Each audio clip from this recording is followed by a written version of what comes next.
আমরা কোরআনে আইন চালু করতে চাই।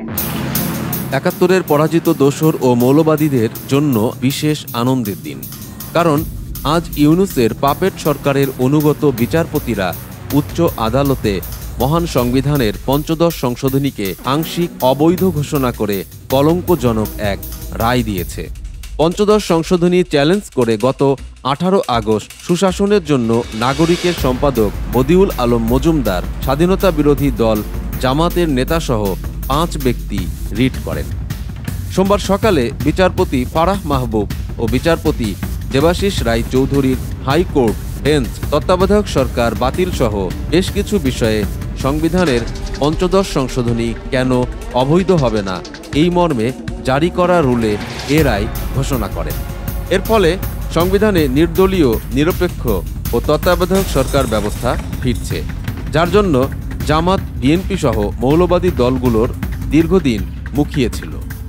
সংবিধানের 142 অনুচ্ছেদের গণভোট পদ্ধতি বাতিল করে দেওয়ার বিষয়টি পুনরুজ্জীবিত করা, 7 ক এবং 7 খ অনুচ্ছেদের বিষয়ে সংসদে যদি সংবিধানের বিরুদ্ধে কেউ কিছু করে তাহলে সেটাকে সাংবিধানিক রাষ্ট্রদ্রোহিতার বিষয় ও একই সঙ্গে 44 অনুচ্ছেদ অধস্তন আদালতের কাছে উচ্চ আদালতের কিছু ক্ষমতা হস্তান্তরও বাতিল করা হয়েছে। যদিও সংবিধানে জাতির পিতা 7 মার্চের ভাষণ, 26 মার্চ স্বাধীনতার ঘোষণা সহ পঞ্চদশ সংশোধনীতে আরও যেসব বিষয় পরবর্তী জাতীয় সংসদে আলাপ আলোচনা করে সিদ্ধান্ত নেওয়ার জন্য বলেছেন হাইকোর্ট, কিন্তু এটি স্পষ্ট হয়ে উঠেছে যে আগামী বিএনপি, জামাত সহ মৌলবাদীদের ক্ষমতার পথ প্রশস্ত করতে তত্ত্বাবধায়ক সরকার ব্যবস্থা ফেরানোর সুযোগ যখন উন্মুক্ত হলো, তখন মুক্তিযুদ্ধ ও ধর্মনিরপেক্ষ রাষ্ট্র কাঠামোর অস্তিত্ব অচিরেই বিলুপ্ত হতে যাচ্ছে তা নিয়ে আর সন্দেহ রইল না। দুনিয়ার কোনো মানুষের আদর্শ দিয়ে এই দেশ চলতে পারে না। আমরা চাই আসুন আপনিও আমাদের এই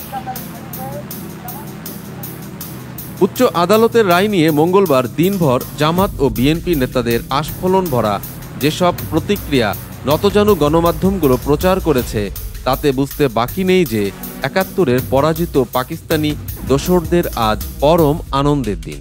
এমন একটি দিনের জন্য তারা বহুদিন অপেক্ষা করেছে, চক্রান্ত করেছে, তা তাদের প্রতিক্রিয়ায় ছত্রে ছত্রে ফুটে উঠেছে। উপনিবেশিক শাসনামলের মতো চারদিকে এক চরম ভীতিকর অবস্থা সৃষ্টি করে প্রগতিশীল মানুষদের নিবৃত রাখতে সম্ভব সব চেষ্টাই করছে মৌলবাদী সরকার। তবে মুক্তিযুদ্ধের মূল্যবোধে বিশ্বাস করা কয়েকজন আইনজ্ঞ নাম প্রকাশ না করার শর্তে বিডি এশিয়াকে বলেন, এখন সময় এসেছে সব কিছু দিয়ে রুখে দাঁড়ানোর। জাতীয় সংসদের সিদ্ধান্ত অনির্বাচিত সরকারের তাবেদারি আদালত নিতে পারে না। আইনি চ্যালেঞ্জের সঙ্গে দেশ জুড়ে গণবিরোধ না গড়তে পারলে মুক্তিযুদ্ধের মূল্যবোধের আর কিছুই হয়তো থাকবে না। কয়েকজন তথাকথিত ছাত্র সমন্বয়কের বক্তব্যে এ রায়কে চক্রান্তের অংশ আখ্যায়িত করে তারা বলেছেন, একজন সমন্বয়ক কতটা ধৃষ্টতার পেলে ৭১-এ যারা পাকিস্তানের পক্ষে ছিল তারাই ঠিক ছিল। এমন মন্তব্য ৩০ লক্ষ শহীদ ও 2 লক্ষ মা বোনের সম্ভ্রমের প্রতি চরম অশ্রদ্ধা।